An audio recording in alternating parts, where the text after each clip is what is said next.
I hadn't brought in a population that was able to buy a car, you know, on the spot that day, then I think they would have been less likely to have brought me in.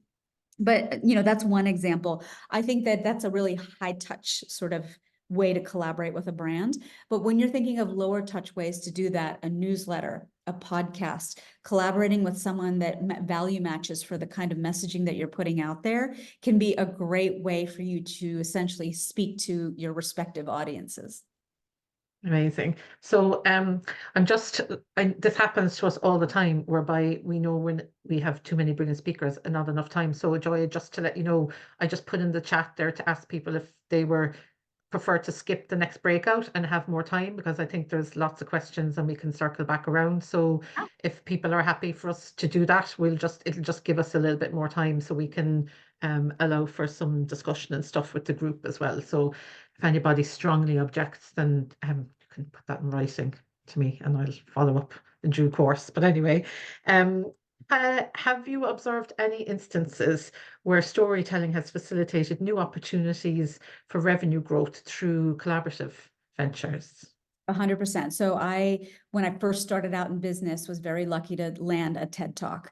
And that TED Talk became the very first thing that would pop up anytime someone would Google Joya Das. I have gotten 18 paid speaking opportunities as a result of that TED Talk, and that thing being the first thing that comes up in the search engine. So I can't say enough about, you know, how really vulnerable storytelling has just changed the way people even get on that phone with me, because I let it all hang out there. I'm a product of a home of domestic violence. I am an immigrant. I was not someone who had any connections in television, much less in New York City.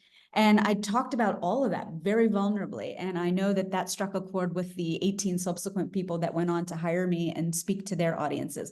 Then I turned some of those people that were in those audiences into clients as well.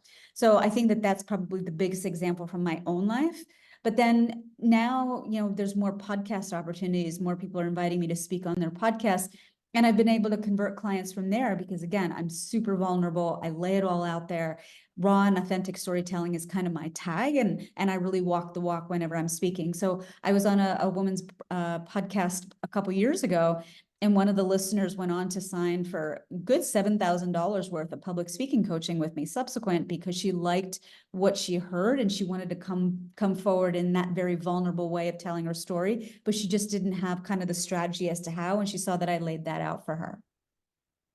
I don't know if any of you noticed, folks, that Joya, I don't know whether this is that cultural difference, Joya, between like Irish people and American people, but you're so confident in your openness of kind of owning it in a way that I think we're not so good at. Like we'd be much more apologetic. Like I'll have to listen back because I'm not keeping up with your own stats and stuff like that. But the way you're just throwing in here, and I converted this and I did that, so you're actually walking the walk here in telling us how to do it, you know, and you're talking the talk, you're walking the walk. So you're a living, breathing example of how it is to kind of use your own story to collaborate with people and grow. So I don't know if other people have noticed that, but I think it's something that we can learn from, you know, I think in a really impressive way. And you're right, the authenticity is there, but there's like an unashamed kind of confidence in terms of just telling it how it is as well, you know. So really my value clients that. really struggle with this. Don't get me wrong. Mhm. Like I'm at the polar end of the spectrum. You know, I'm a 10, whereas most people come in at like a 3. And I hope to get them Okay.